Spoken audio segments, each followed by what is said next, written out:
Terlihat dokter. Oke, saya pikir kamu udah koas. Ya, jadi ini berapa mahasiswanya ada berapa ini? Untuk sekarang totalnya 183, cuman kalau total keseluruhannya ada 227 dokter. Enggak, yang gabung kuliah ini? Yang gabung sekarang di Zoom ini dok.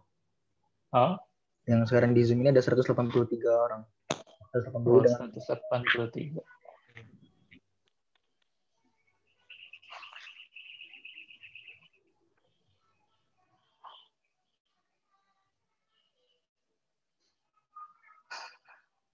Oke.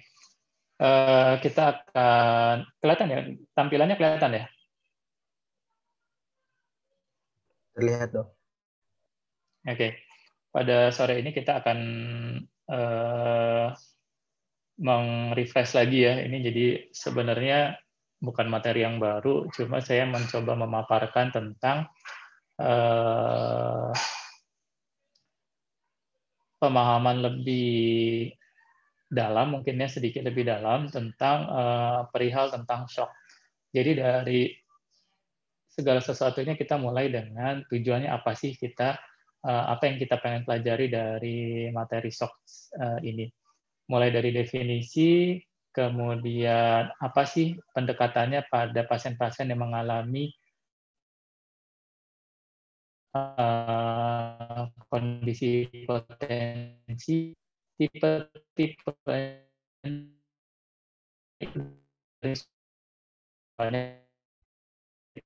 bisa mengenali macam dan tipe dari shock itu, dan juga tentu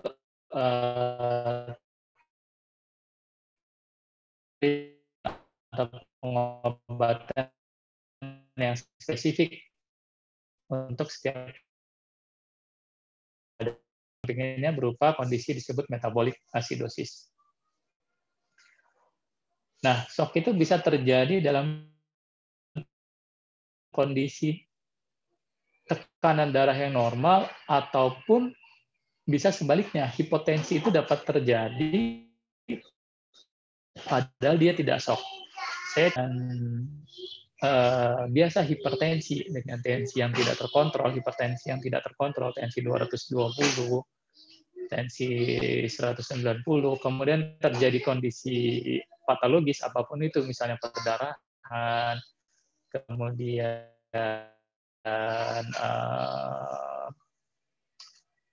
atau kardiogenik gitu ya, tensinya turun, misalnya tensi menjadi, tapi dengan baseline dia yang dia 80 itu bisa menyebabkan dia shock dan tensi, terpasang ventilator, disedasi, ditidurkan, intinya di knockdown, dibuat metabolismenya itu serendah mungkin. Nah, pada kondisi seperti itu, tensi 80/60, 80/50 itu tidak terjadi shock karena walaupun dia delivery-nya berkurang, tapi demand-nya juga menurun dengan intervensi. Oke. Pengertian shock. Jadi dia itu inadequate, jadi tidak kuatnya oksigen delivery untuk memenuhi kebutuhan dari demand dari oksigen. Ketika itu terjadi, tentu tubuh akan mengkompensasi. Di sini kita bicara tubuh normal ya, ataupun dalam kondisi sakit pun tubuh akan selalu berusaha melakukan kompensasi. Itu homeostasis. Keseimbangan dari respon pertahanan tubuh, walaupun nanti tentu berbeda-beda sampai sejauh mana kompensasinya. Yang pertama akan teraktivasi adalah sistem saraf simpatis, sistem sympathetic nervous system. Dari sini akan dikeluarkan mediator-mediator kimia, akan dikeluarkan mediator-mediator kimia yang mulai dari norepinefrin, epinefrin, dopamin, kortisol, dan mediator-mediator simpatis lainnya. Yang hal ini akan menyebabkan terjadi vasokonstriksi, meningkatkan heart rate, dan menyebabkan peningkatan dari cardiac contractility. Jadi intinya dia aktivasi dari sistem simpatis. Kalau kamu pernah pelajari sistem saraf otonom itu kan terbagi menjadi dua, simpatis dan parasimpatis. Simpatis, flight or fight. Nah, jadi kalau simpatis ya karena dalam kondisi stres apapun itu, penyakit atau shock apapun itu, simpatis pasti yang keluar supaya menjaga kompensasi tubuh. Dan yang kedua adalah kompensasi yang kedua adalah aktivasi dari sistem renin-angiotensin dan aksis renin-angiotensin. Jadi dengan sistem aktivasi dari sistem renin-angiotensin ini akan terjadi retensi dari air dan terjadi vasokonstriksi. Hal ini bertujuan untuk menjaga cairan itu berada di intravaskuler. Jadi kan prinsipnya untuk menjaga hemodinamik, pertama kita butuh cairan, kemudian kita berbicara tentang vasokonstriksi atau SVR, dan ketiga kita berbicara tentang contractility. Nah, salah satu tujuan dari aktivasi dari sistem renin-angiotensin itu adalah menjaga preload-nya atau plasmanya, cairannya di dalam tubuh tersebut. Yang tujuan akhirnya adalah meningkatkan volume darah dan juga tekanan darah. Kemudian secara seluler, apa sih yang terjadi ketika kondisi shock itu berlangsung?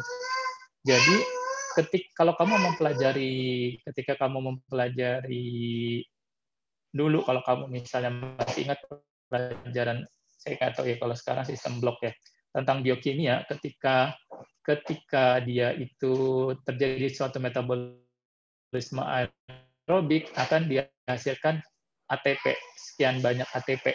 Nah, salah satu kegunaan ATP itu adalah untuk menjaga atau sebagai sumber energi kelangsungan hidup sel. Di antaranya adalah ion pompa dari ion-ion, jadi natrium, kalium, atau pompa aktif dari ion-ion tersebut. Karena perbedaan gradien itu membutuhkan energi untuk perpindahannya.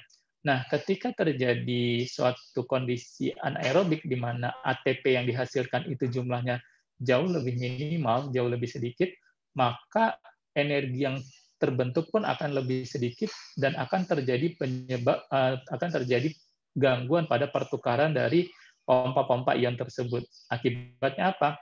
Ketika tidak bisa terjaga tekanan osmotik di dalam sel, tekanan muatan positif dan negatifnya, maka cairan itu tentu akan masuk ke dalam sel melalui proses osmosis. Kalau kamu tahu, jadi proses osmosis sendiri kan perpindahan cairan ya, air di sini ya, dari daerah dengan konsentrasi rendah ke daerah dengan konsentrasi tinggi. Kalau kita bicara konsentrasinya, tapi kan yang berpindah di sini adalah cairannya.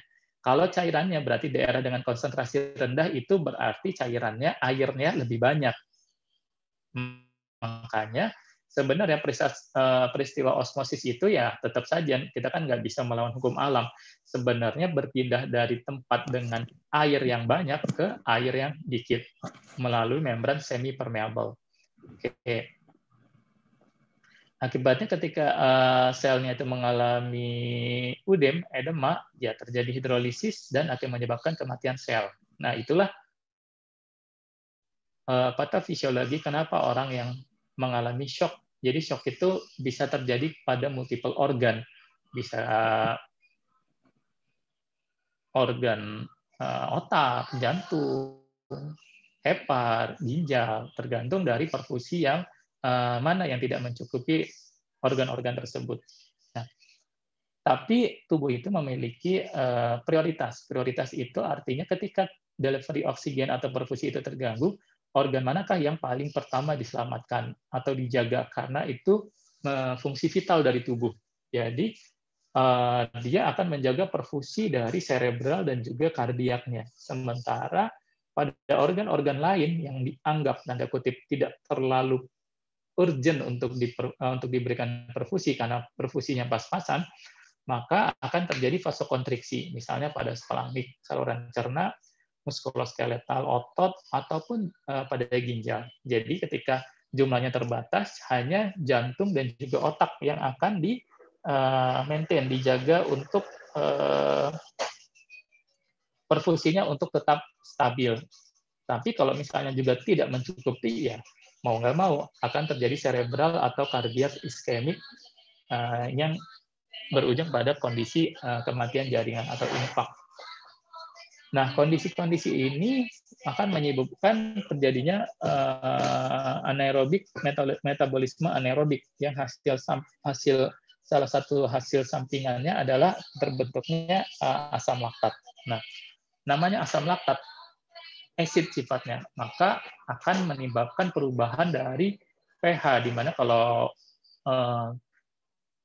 asam yang banyak, H+ yang banyak, itu akan menyebabkan pH tubuh berubah. Makanya dia disebut sebagai asidosis metabolik. Oke. Ini tadi yang saya sampaikan. Hasil terakhirnya berupa laktat asidosis. Karena anaerob menghasilkan produk berupa laktat yang sifatnya asam. Kemudian cardiovascular insufficiency. Nah, ini juga kondisi asidosis juga menyebabkan pumping jantung itu akan berubah. Jadi kenapa tubuh itu selalu mempertahankan pH-nya seoptimal mungkin, senormal mungkin? Ya karena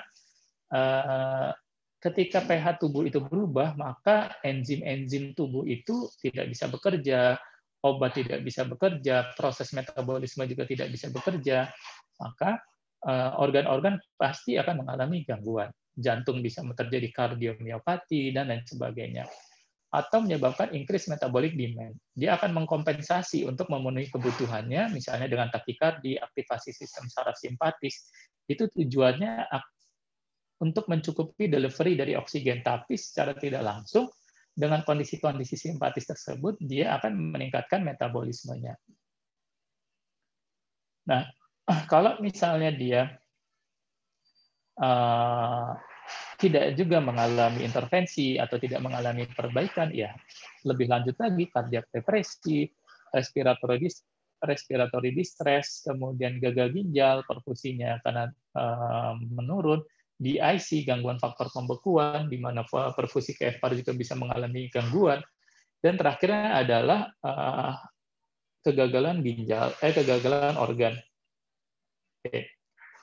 Kemudian bagaimana penanganannya pada pasien shock ini? Prinsipnya semua pasien dengan kondisi kritis adalah kita primary survey. Jadi primary survey itu ABC, airway, breathing, circulation. Jadi setiap kamu nanti ketika mungkin sudah koas atau justru balas sudah menjadi dokter, kamu tidak perlu memikirkan ini sakitnya apa, ini diagnosanya apa ketika kamu menghadapi pasien kritis, pasien gawat.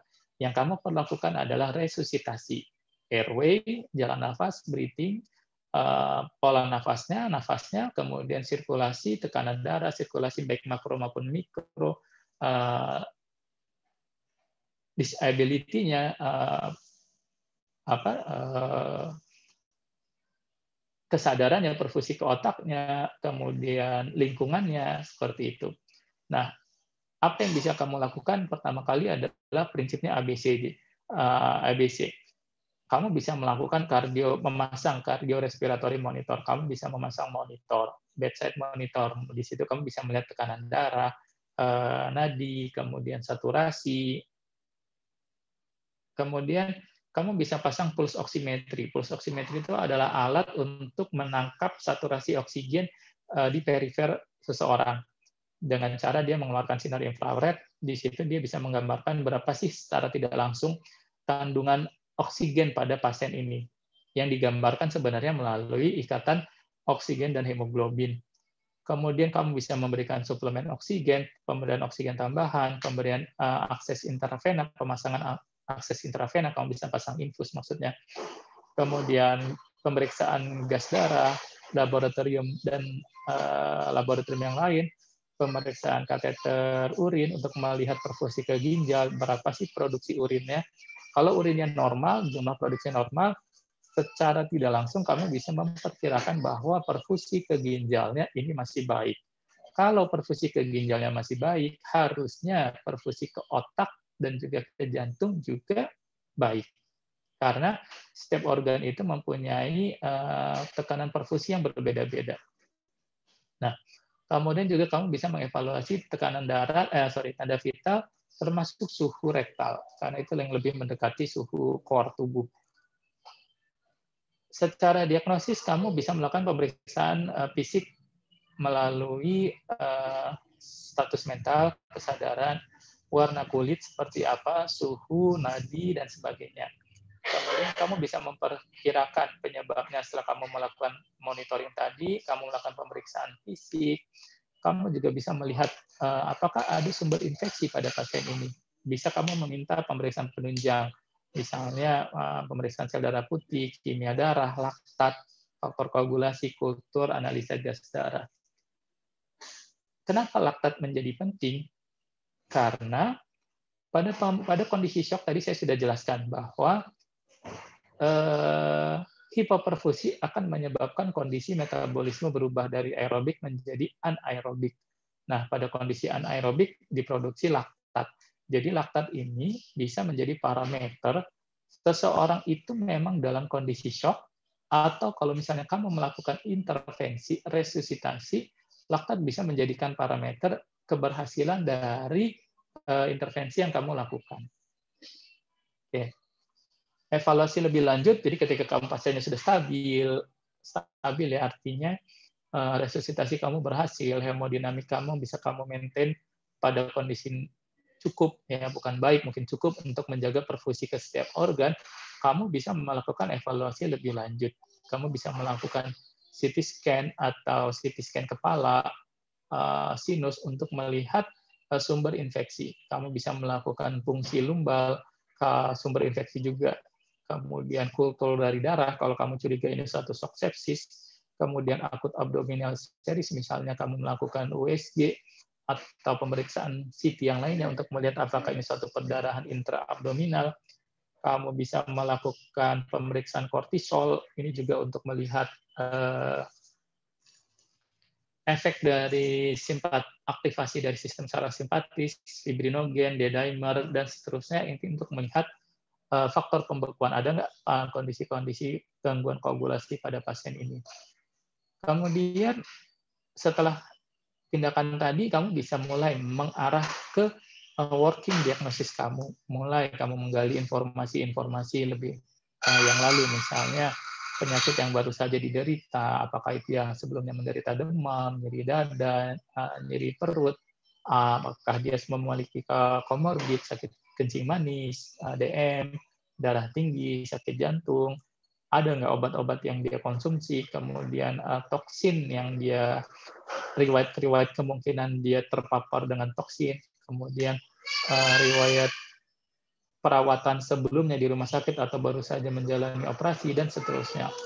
Dari pemeriksaan fisik, tentu kamu harus sangat memahami, sangat familiar, dan bisa melakukan pemeriksaan fisik yang baik. Mulai dari pemeriksaan tanda vital, pemeriksaan sistem saraf pusat, status mental, mengevaluasi, misalnya dia pada kecelakaan kamu menggunakan GCS, penilaian kuantitatif, Glasgow Coma Scale, atau pemeriksaan aku, alert, verbal, pain, dan seterusnya. Kemudian kamu bisa melihat kulitnya, apakah warnanya seperti apa, suhunya, ada kemerahan, atau kondisi yang lain.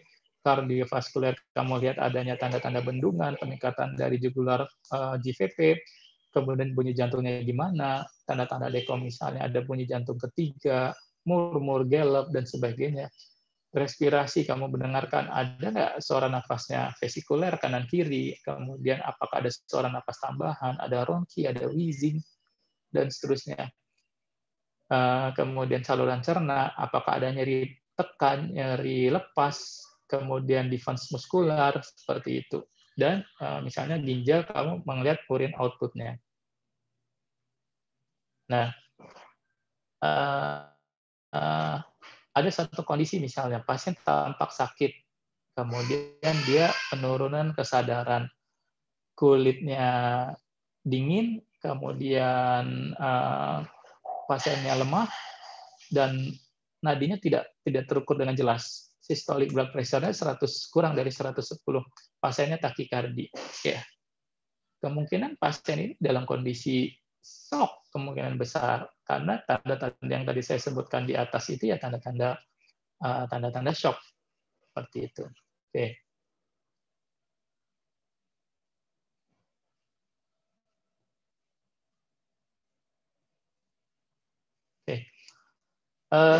Pada gambar ini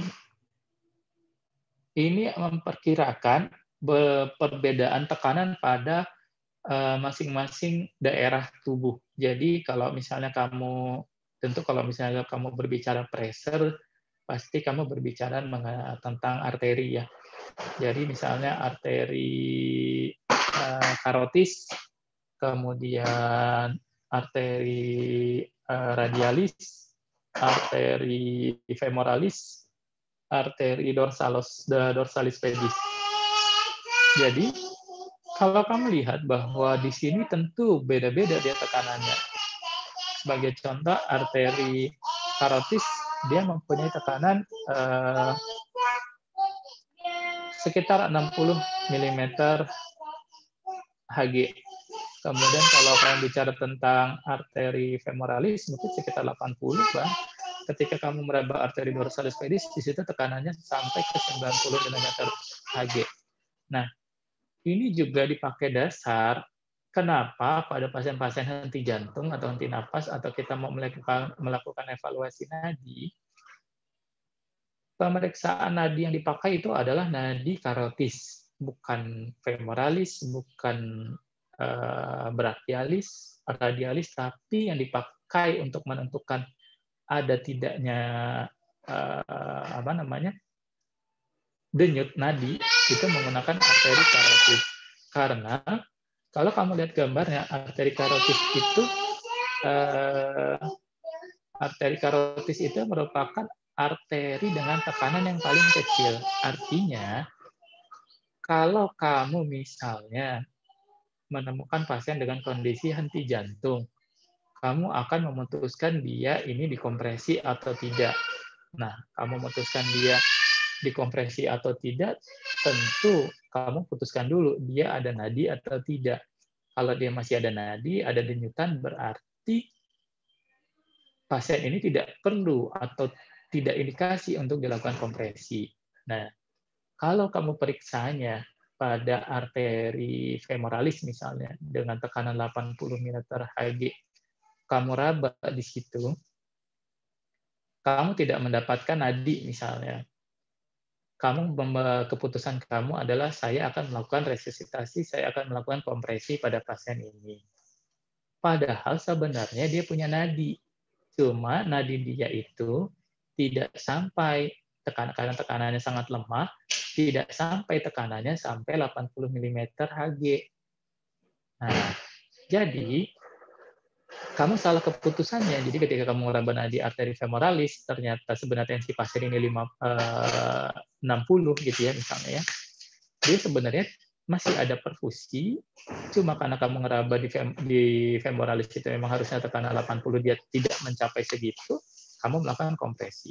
Padahal sebenarnya kalau kamu melakukan pemeriksaan di arteri karotis, kamu akan mendapatkan atau meraba denyutan tersebut. Oke. Prinsip dari tadi yang saya bilang ya, ABCDE, airway, breathing, circulation, delivery oksigen yang adekuat, dan chief endpoint of resuscitation, airway. Nah, prinsipnya kalau pada kondisi-kondisi shock ini kan kamu akan memastikan jalan nafasnya atau bebas atau tidak. Salah satu tindakan untuk memastikan potensi jalan nafas adalah kamu melakukan intubasi. Nanti kamu pada saat praktek koas, kamu akan diajarkan bagaimana melakukan intubasi. Nah, tapi intubasi itu juga bukan tanpa kesulitan. Kamu bisa, kalau pasiennya masih kondisi setengah-setengah ya, maksudnya masih ada perlawanan, masih fatigue, kamu akan kesulitan sekali melakukan intubasi pada pasien tersebut karena pasiennya biasanya masih ada kekuatan otot yang masih bisa ngelawan. Jadi kamu mungkin memerlukan sedatif. Tapi obat-obat sedatif itu bisa menyebabkan terjadinya penurunan tekanan darah. Kemudian ketika sudah dilakukan intubasi, yang terjadi ya, ketika kamu memberikan tekanan ventilasi positif, juga bisa menyebabkan penurunan hemodinamik atau tekanan darah. Karena hiperinflasi dari alveolar yang menyebabkan terjepitnya dari arteri pulmonalis. Kalau arteri pulmonalisnya terhambat, berarti darah yang masuk ke jantung juga menjadi berkurang. Kalau preloadnya berkurang atau darah yang masuk ke jantung berkurang, maka afterload-nya atau hemodinamiknya, tensinya pasti juga akan terpengaruh. Nah, makanya sebelum dilakukan intubasi, kamu perlu melakukan pemberian cairan atau resusitasi cairan untuk memenuhi volume supaya ketika dia dilakukan intubasi atau penggunaan sedasi tidak terlalu jauh penurunan tekanan darahnya. Karena pasien di sini kan ceritanya dalam kondisi shock. Control walk of breathing. Jadi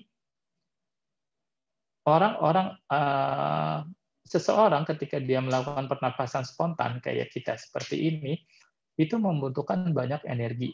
Energi berarti kita bicara energi, kita bicara akan oksigen. Tapi pada kondisi-kondisi critical ill, kondisi sakit kritis, nafas spontan itu, di mana kita tahu bahwa kondisi shock, misalnya perfusinya, delivery oksigennya sangat-sangat terbatas, demand yang berlebihan, misalnya akibat kita bernafas, itu menjadi hal yang sangat penting untuk menjaga kebutuhan antara supply dan demand. Nah, orang-orang dengan takipno yang di mana dia akan mencoba mengkompensasi, apakah itu akibat dari laktat asidosis, jadi ketika terjadi asidosis laktat, orang itu akan cenderung dia takipno. Frekuensi napasnya meningkat. Nah, hal itu kompensasi sebenarnya, kompensasi untuk membuang CO2. Jadi kan tubuh itu yang mempengaruhi pH seseorang itu salah satu komponen independennya adalah CO2 yang dipengaruhi oleh paru dan juga karbonat yang dipengaruhi oleh ginjal. Nah, salah satu kompensasinya ketika terjadi asidosis, dia pasti akan ngebuang komponen yang sifatnya juga asidosis, yaitu CO2. Makanya dia akan selalu napasnya menjadi takipno untuk meningkatkan jumlah CO2 yang dikeluarkan. Nah, tindakannya apa? Dengan kita melakukan mechanical ventilation, dengan mesin ventilator, nafasnya dikontrol, dikasih relaksan, jadi nafasnya murni diambil alih oleh mesin, diharapkan kebutuhannya atau demand-nya itu menjadi berkurang dan meningkatkan survival. Oke. Sirkulasi di C. Jadi kita bisa memberikan cairan. Cairan di sini apa saja? Biasanya yang paling pertama adalah kristaloid karena lebih mudah, lebih gampang, lebih murah seperti itu. Walaupun dia punya kerugian. Kerugiannya ya dia tidak bisa bertahan lama di intravaskuler. Di titrasi ini misalnya kalau pasiennya terpasang kateter vena sentral, jadi kita bisa mengukur CVP-nya 8-12 mm air raksa. Kita lihat urine output-nya minimal 0,5 cc per kilogram per jam, atau 30 cc kalau dia berat badan 60 rata-rata. Dan setelah diberikan cairan, heart rate-nya membaik nggak? Seperti itu. Bisa sampai, ya tergantung jenis shock-nya apa dulu. Bisa kita pakai yang paling gampang, mungkin 30 cc per kilogram berat badan. Ya tergantung berat badannya berapa, bisa sampai resusitasi itu 4-6 liter cairan. No outcome benefit from colloid, tergantung jenis colloidnya apa. Tapi yang penting ya yang mudah aja, karena kita butuh cepat. Kemudian maintain oxygen delivery, yaitu kita gimana kalau misalnya kita delivery oksigen yang sudah kita perbaiki, ya yang berikutnya adalah kalau misalnya masih tidak cukup juga, ya kita turunkan demand-nya. Bagaimana decrease oksigen demand? Kita berikan analgesi. Orang yang kesakitan itu demand oksigennya meningkat, atau orang yang cemas, gelisah, kejang, itu akan meningkatkan kebutuhan dari oksigen. Kemudian maintain arterial oxygen saturation, itu untuk menjaga supply-nya, suplai oksigennya. Kita bisa memberikan suplemen oksigen dan juga menjaga hemoglobin sebagai pengikat dari oksigen tersebut lebih dari 10 gram per desiliter. Dan juga kita periksa kadar laktatnya untuk melihat intervensi dari tindakan-tindakan yang sudah kita lakukan. Nah, endpoint-nya apa sih? Yaitu meningkatkan survival, mencegah morbiditas, meningkatkan hemodinamik dan perfusinya. Nah, ini parameter-parameter ini bisa kamu pakai untuk melihat resusitasi kamu berhasil atau enggak. Lihat urine output-nya cukup atau enggak. lebih dari setengah cc per kilogram berat badan per jam. CVP-nya kisaran berapa? 8-12. MAP-nya minimal 65-90. Tekanan arteri rata-rata, mean arterial pressure. CVC-nya kalau kamu periksa AGD dari vena-vena besar, contohnya dari vena dari CVP itu, kamu melihat saturasi oksigennya lebih dari 70%, berarti dia dipakai jaringan. Nah, kalau misalnya ternyata resusitasi yang kamu lakukan itu tidak berhasil atau hipotensi yang persisten, dia masih aja hipotensi. Kamu mungkin bisa berpikir apa masalahnya? Apakah ini suatu cairan yang kurang? Masih bisa kamu challenge, masih bisa respon nggak pasien ini dengan kamu berikan cairan? Apakah ini terjadi apakah penyebab lain, misalnya suatu pneumotorak? Karena pneumotorak kalau kamu nggak intervensi, terutama pneumotorak yang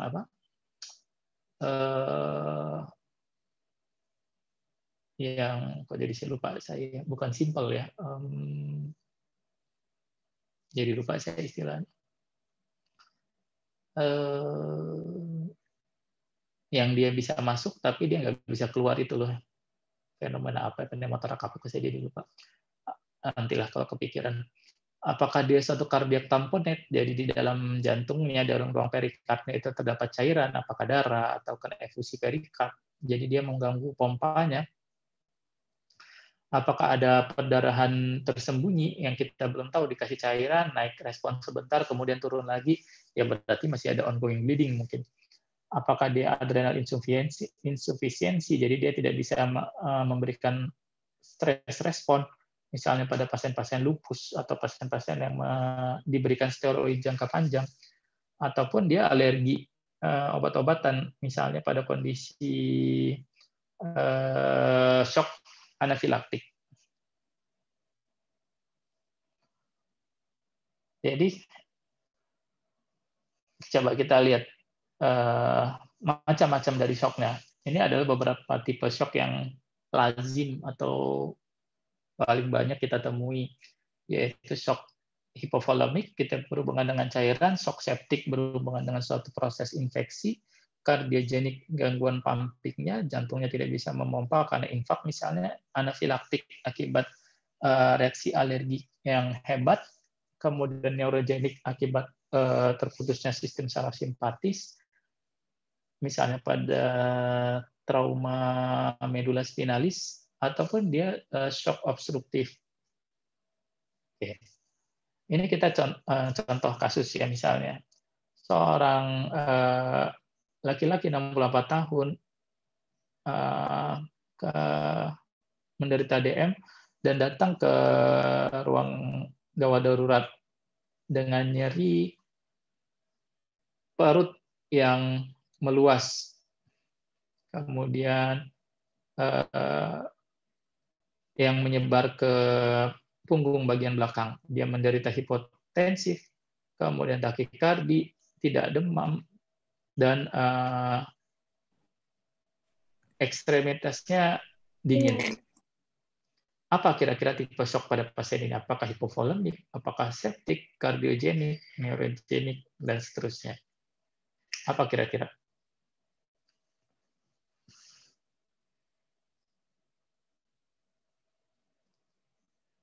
Ada yang punya pendapat?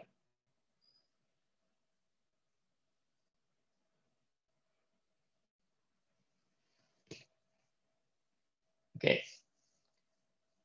Dia diagnosanya hipovolemik. Nanti kita lihat lagi ya, kondisinya takikardi segala macamnya.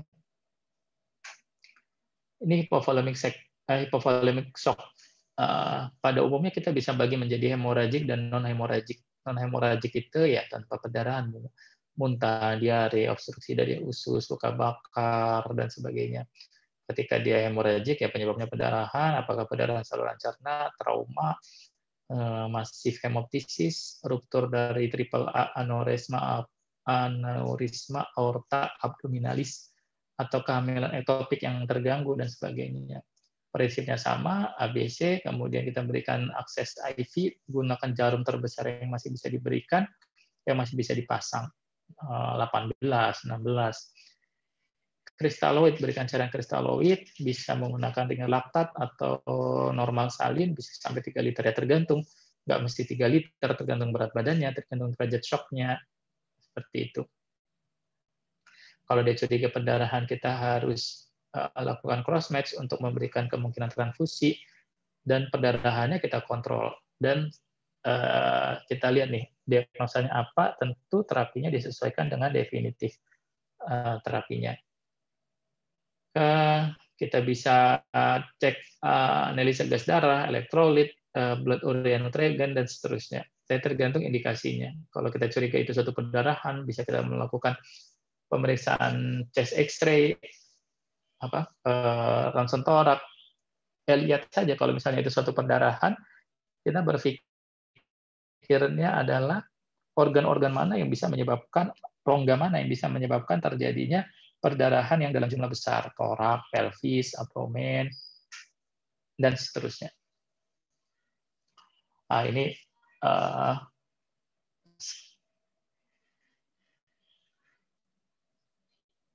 sebentar ya.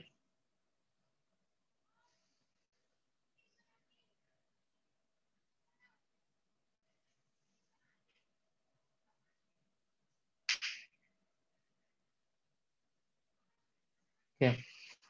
Ini adalah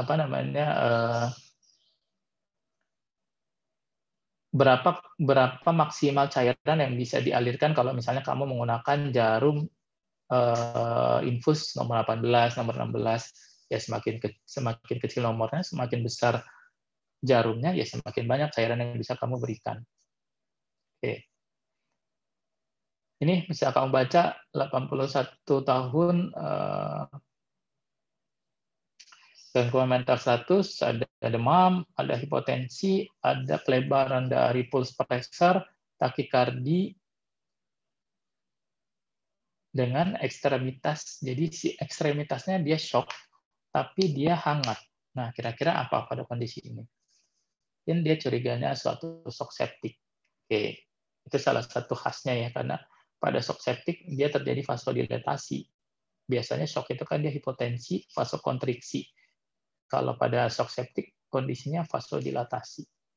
Nah, jadi ini adalah kriteria. Jadi ketika kamu bicara sepsis, kamu akan berbicara, walaupun ini masih yang lama ya, kamu akan berbicara tentang SIRS dulu. SIRS, sepsis, shock, severe sepsis, dan shock sepsis. Jadi kamu lihat sepsis itu adalah suatu respon inflamatori. Belum pasti dia karena infeksi. Jadi curiga dulu sepsis itu adalah ada kriteria SIRS dulu terpenuhi. 2 atau lebih dari kriteria SIRS. Temperatur lebih dari 38 atau kurang dari 36, heart rate lebih dari 90, RR lebih dari 20 kali, respirasi rate. Sel darah putih lebih dari 12.000 atau leukopenia kurang dari 4.000. Nah, kalau dia ditemukan adanya sumber infeksi, baru dinamakan sebagai sepsis. Oke. Kalau dia sepsis itu tensinya bisa normal, bisa masih normal. Tapi kalau dia sudah mengalami vasodilatasi, sepsis yang hebat yang kita sebut dengan septic shock, ya berarti tensinya juga turun. Oke. Bisa kita berikan cairan dulu 20-40 cc per kilo, misalnya saya ngasih 30 cc per kilo, kemudian kita lihat responnya, ada respon atau tidak. Kalau misalnya dia tidak ada respon, kamu harus segera memberikan inotropik. Yang di sini kan prinsipnya sepsis itu akan menyebabkan pelepasan mediator kimia yang akan menyebabkan terjadinya vasodilatasi. Oke. Oke. Ini ya. Bisa hipertermi, bisa hipotermi, takikardi, dan prinsipnya salah satu note pada septic shock itu ada wide pulse pressure, jadi antara sistolik dengan diastoliknya itu lebar. Oke. Ini bisa ya pemasangan kardiak monitor, pulse oximetri, dan seterusnya. Kultur darah, blood culture ini penting karena menyesuaikan antibiotik yang akan diberikan definitif antibiotik yang disesuaikan dengan kulturnya. Kalau pada awalnya mungkin kita antibiotiknya spektrum luas. Oke, kamu bisa pemasangan IV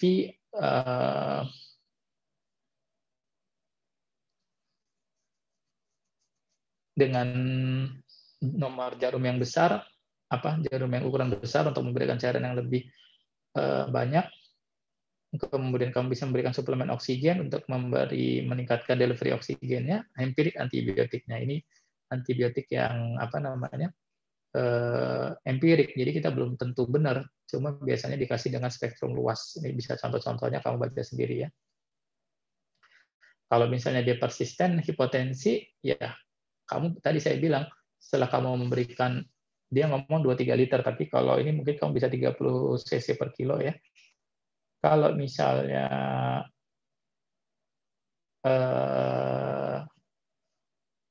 masih persisten hipotensinya, kamu berikan norepinefrin untuk memberikan efek vasokonstriksi. Kan patofisiologinya dia vasodilatasi. Oke, masih juga nggak bisa respon, kamu berikan steroid hidrokortison. Oke. Ini sudah tidak dipakai lagi ya, tapi sebenarnya ya masih bisa guiding kamu. Jadi kalau misalnya dia pasien curiga sepsis, kamu berikan suplemen oksigen sampai kalau memang membutuhkan kamu intubasi. Kamu memberikan pasang CVC, kamu berikan cairan, lihat CVP-nya, berapa CVP-nya. Kalau kurang dari 8, kamu berikan kristaloid. Kalau 8-12 kamu cukup, berarti lihat MAP-nya, berarti dianggap cairannya mencukupi kalau 8-12. Kalau MAP-nya kurang dari 65, kamu langsung berikan vasoaktif agent seperti norepinefrin tadi, dan seterusnya. Ini juga sepsis bundle, jadi dalam 6 jam pertama kamu berikan cairan, kamu perlu berikan transfusi, atau dobutamin, tergantung outcome-nya. Dan kamu juga harus memeriksa kultur pada 6 jam pertama, karena itu menentukan penggunaan antibiotik yang tepat. Kemudian, ini ada pasien juga contoh dengan DM, nyeri substernal, berkeringat, hipotensi, takikardi, dan ekstremitasnya dingin. Apa kira-kira? Nyeri dada ya pasiennya ya, rasa terbakar. Mungkin ini satu cardiogenic shock. Jadi cardiogenic shock bisa kita lihat dengan systolic blood pressure kurang dari 90 mm Hg. Kemudian cardiac index itu cardiac output, berapa banyak darah yang dikeluarkan dalam 1 menit per meter persegi area tubuh dia. Jadi semakin kecil angkanya menunjukkan bahwa cardiac output-nya kecil, pompanya sedikit. Atau dan PCWP. PCWP itu pulmonary capillary wedge pressure, lebih dari tekanan arteri pulmonalisnya lebih dari 18 mm Hg. Berarti dia menggambarkan ada suatu bendungan. Ini tanda-tandanya dia dingin, kemudian pucat, takipno, hipotensi, narrow pulse pressure, jadi sempit ya. Kalau tadi septic kan dia lebar. Kemudian apakah dia ada ronki, ada murmur, dan seterusnya. Apa penyebab dari cardiogenic shock? Akut miokard. Jadi sumbatan pada arteri koronaria yang menyebabkan jantung atau miokard tidak mendapatkan suplai oksigen. Bisa juga terjadi sepsis, miokarditis, miokardiokontusio, benturan ya, trauma. Aorta atau stenosis mitral, insufiensi dari katup aorta, dan sebagainya. Nah, tapi yang paling sering itu adalah iskemik, terutama iskemik nanti kamu belajar tentang ECG, EKG, kamu belajar tentang bagian-bagian jantung. Mana bagian jantung itu yang bagian inferior, bagian anterior, lateral, septal. Nah, paling berbahaya artinya yang paling sering menyebabkan, bukan paling berbahaya, ya berbahaya. Yang paling sering menyebabkan cardiogenic shock itu ya kalau misalnya dia mengenai dari fungsi pompa jantung. Fungsi pompa jantung itu di mana? Di ventricle kiri. Jadi kalau ketika ventricle kirinya kena, nanti kamu lihat arteri apa, arteri koroner yang cabang mana yang menyebabkan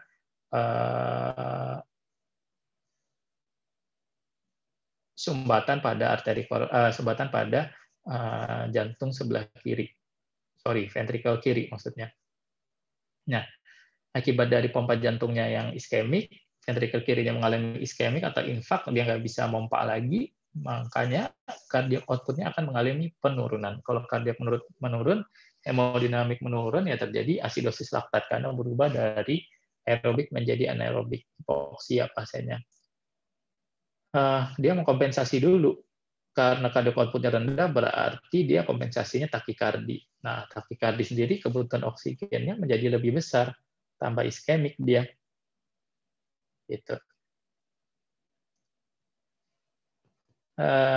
Pemeriksaannya apa? Kamu bisa melakukan ECG, EKG, toraks, X-ray, kemudian cardiac enzim, pemeriksaan coagulation, karena kamu biasanya memberikan pengencer darah ya, anti agregasi dari trombosit, misalnya aspilet, kemudian kamu bisa memberikan streptokinase, trombolitik, dan sebagainya. Atau kamu melihat ekokardiogram untuk melihat fungsi pompanya, katup-katupnya seperti apa, seperti itu ya. Treatment of cardiogenic shock, ya tujuannya stability dan improving myocard pumping, jadi memperbaiki stabil dan memperbaiki pompanya jantung untuk bisa memompa ke seluruh tubuh. Kita pasang cardiac monitor, pulse oximetry, oksigen suplemen, IV access, dan seterusnya. Nah, akut myocard infarct ya terapinya sama lah biasanya MONA ya, MONA. Kalau disingkat dulu itu morfin, nitrogliserin, oksigen, morfin, oksigen, nitrogliserin, dan aspirin. Kalau penggunaan supresor ya tergantung kondisinya apa. Kalau memang dia shock kardiogenik udah jelas cairannya cukup, tapi dia pompanya nggak bagus juga, ya mau nggak mau sementara kita mengobati aminnya untuk menjaga perfusinya, kita bisa berikan dopamine misalnya. Dan seterusnya. Okay. What type of shock is this? 34 tahun ke emergency room, habis makan di restoran, dia habis makan, dia nggak gelisah, nggak sadar ya. Apa kira-kira ini ya? Oke, kemungkinan sih anafilaktik ya kalau misalnya dia riwayat konsumsi. Tapi yang jarang ya, maksudnya sih sampai kalau dia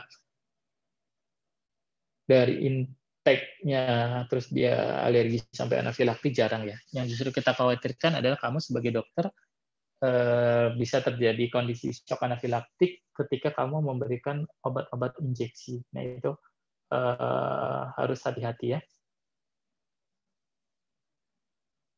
Oke.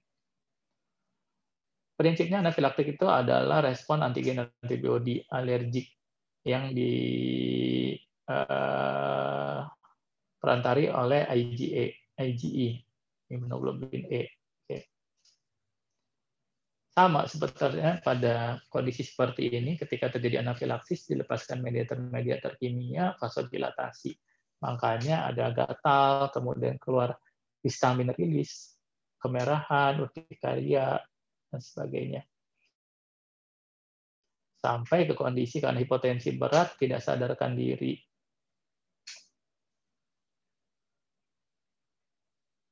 Gagal nafas, dan circulatory collapse. Ya, karena vasodilatasi hebat, jadi dia nggak ada yang dipompa, SVR-nya hilang.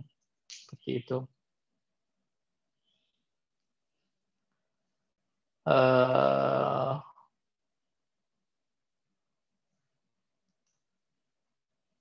Ini pada data lah ya, data kejadian dari anafilaktik shock itu 40-60% itu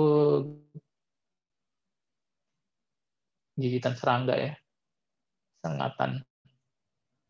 Kemudian 40% itu bisa menggunakan radiokontras, misalnya pada pemeriksaan radiologi yang menggunakan kontras, kemudian obat-obatan penisilin, antibiotik, food, segala macam. Oke. Ini tadi ya, define airway compromise ya, mungkin dia airway ini bisa nggak terjaga, hipotensi, kemudian gangguan respiratori, dan sebagainya.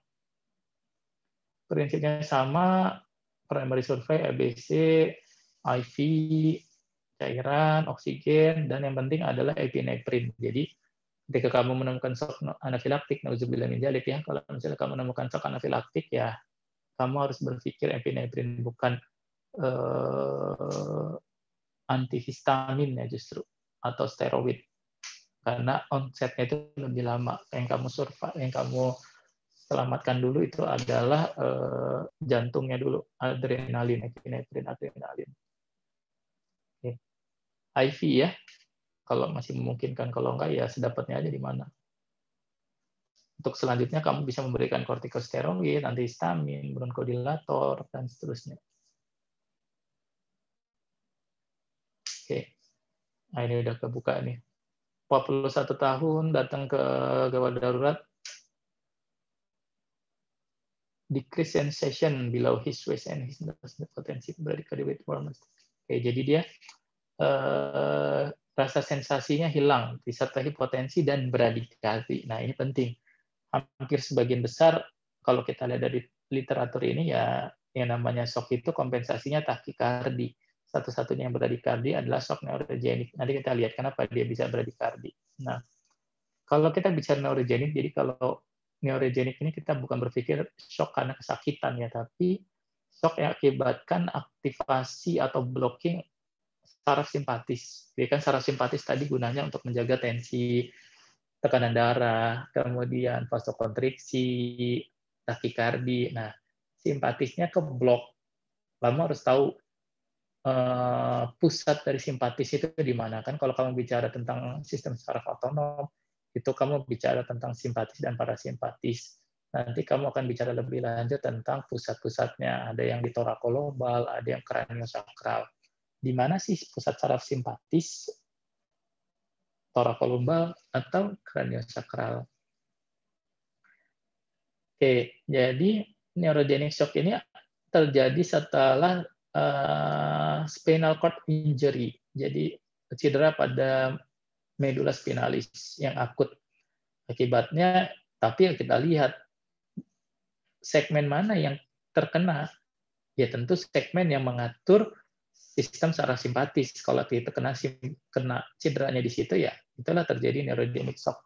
Misalnya kalau misalnya cederanya di lumbal, bisa nggak dia terjadi neurogenic shock? Nanti ya. Kamu harus tahu dulu. Jadi yang saya bilang tadi, torakolumbal atau kraniosakral. Kamu bisa ingat sebenarnya dengan nervus cranialis. Nervus cranialis itu, salah satu nervus cranialis itu adalah nervus vagus. Jadi kalau kranial itu ada nervus vagus itu parasimpatis. Vagal refleks vagus. Berarti kraniosakral itu parasimpatis. Torakolumbal yang simpatis. Oke. Nah, karena simpatisnya keblok, dia akan menyebabkan vasodilatasi. Makanya kulitnya warm, hangat. Nah, tapi mungkin dia bisa nggak langsung, mungkin bisa setelah 1-3 minggu dari kejadian. Makanya segala cedera di atas torakal 1 dapat menyebabkan blok seluruh simpatis sistem. Karena kalau dia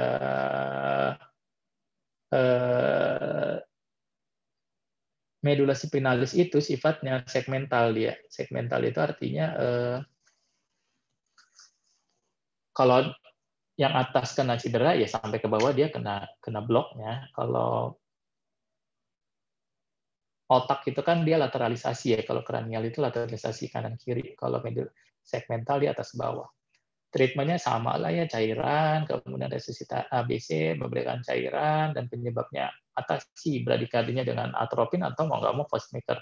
Biasanya kalau misalnya dengan atropin biasanya susah karena memang ya kabelnya nggak ada, kabelnya putus. Jadi kamu kasih atropin juga biasanya nggak respon. Mau nggak mau kalau misalnya bradikardinya berat yang menyebabkan hipotensi ya kamu mau nggak mau kasih pacemaker. Metilprednisolon untuk menjaga inflamasi, tapi kalau sifatnya dia udem ya, medula spinalisnya udem bengkak. Tapi kalau dia memang benar-benar putus atau apa ya cedera yang benar-benar terputus si aksonnya ya dikasih metilprednisolon juga nggak ada gunanya. Oke. What type is shock? Ini jadi ini pasti yang terakhir lah ya. Chest pain, gagal napas, takikardi, potensi, dan seterusnya, breath of sound. Apa sih obstruktif itu ya? Jadi dia tension premotorak tadi yang saya maksud. Jadi ya tension mekanik ya, obstruktif itu dia sifatnya mekanik. Jadi misalnya pneumotorak ketika terjadi pneumotorak berarti ada udara di antara pleura visceral dan parietal yang akan menyebabkan paru tertekan ke dalam. Paru yang tertekan ke dalam akan menyebabkan alveoli terjepit dan tentu beserta pembuluh-pembuluh arteri pulmonalisnya. Arteri pulmonalisnya tidak berkembang, ya cairan tidak ada yang masuk ke preload, ya tidak bisa ini dia. Tidak bisa ada preload yang masuk, cardiac output-nya turun. Nah, pada pemeriksaan fisik ya kamu nggak akan mendengar suara napas pada daerah yang mengalami pneumotorak. Jadi kamu harus melakukan segera needle dekompresi. Tadi cardiac tamponade sama dari tamponadenya dari efusi adanya cairan pada ruang perikardnya menyebabkan jantung tidak bisa melakukan sistolik atau kontraksi dan relaksasi. Pulmonary emboli misalnya, pulmonary emboli mirip. Jadi ketika arteri pulmonalisnya tersumbat akibat dari emboli apapun itu, udara, kemudian ya apapun itulah yang bisa menyebabkan sumbatan, dia akan menyebabkan tidak ada preload yang masuk ke jantung. Sama mirip kayak seperti pneumotorak, cuma kalau pneumotorak kan ya kolapsnya ditekan sama udara yang menekan satu parunya, tapi kalau emboli paru, sumbatan itu langsung di intravaskulernya. Aorta stenosis, ya stenosis penyempitan pada katup aorta. Ya kalau katup aortanya menyempit, nggak bisa membuka sempurna, nggak ada darah yang diejeksikan, atau minimal ya tensinya pasti akan turun. Oke.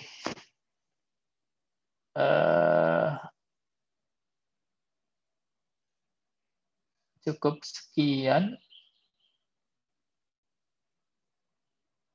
Ada yang mau ditanyakan?